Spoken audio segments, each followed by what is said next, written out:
Week 2 of this year's race heads into the Pyrenees, where we'll get our first indications of who's hot and who's not. And after a weekend in the high mountains, the race moves to the northwest of France, where the riders will receive a well-earned rest day. A few days later, on stage 11, we get the first individual time trial, a 33-kilometre test against the clock. And at the end of that week, the riders face the highest mountaintop finish of this year's race, the Mont Ventoux at 1,912 metres above sea level.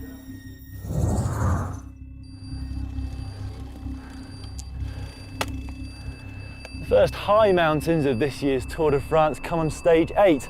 And the 195-kilometre route is very similar to stage 14 from the 2010 Tour, and that day was won by the last remaining breakaway rider, Christophe Roulon of AG2R. Based on an average speed of 40 to 42 kilometres per hour, the riders will take between 4 hours and 38 and 5 hours and 8 minutes to complete the stage. The highest point of the stage, and in fact of the Tour de France this year as a whole, is 2,001 metres here at the top of the Col de Pélère.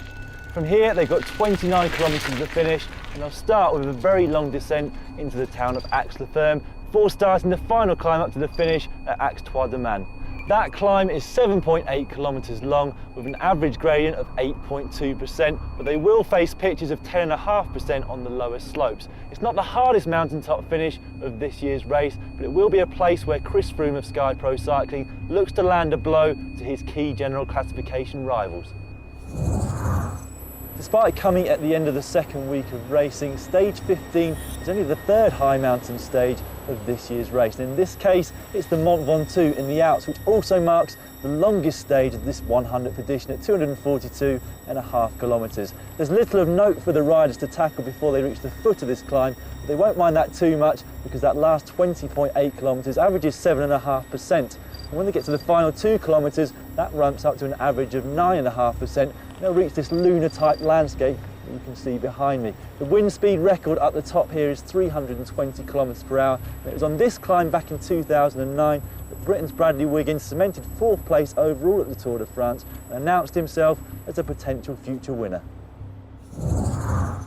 Ian Stannard is now 26 years old and in his 6th year as a professional rider. At 1.89 m and 83 kilograms, he's one of the bigger riders in the bunch, but he's also one of the strongest. British national champion in 2012, Stannard is carving out a reputation at Sky Pro Cycling as one of their most dependable workers, able to sit on the front of the bunch for hours at a time. But he's also making progress as a classics rider in his own right, with 6th place at this year's Milan-San Remo being a prime example. Stannard has ridden 5 Grand Tours in his career, the first of which was the 2009 Giro d'Italia, but this will be his first participation at the Tour de France, and he's here to work for Chris Froome on the flat and rolling stages, where he'll be keeping him out of trouble and near the front of the bunch.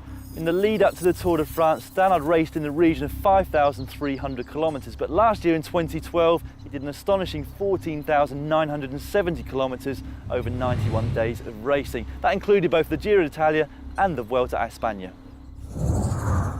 David Miller's cycling career has been a long journey, having turned professional all the way back in 1997. He became the first ever British rider to wear the leaders' jerseys at all 3 of the Grand Tours, so the Giro, the Vuelta and of course the Tour de France. He's done 21 Grand Tours in that time and he's won 11 stages, which gives him a 52% strike rate. His most recent participation came at the Giro d'Italia in May, where he went into it with the aim of helping his friend and teammate rider Hejjedal to go for overall victory again. However, it didn't work out for either of them because Hejjedal wasn't on form and Miller succumbed to sickness after stage 14.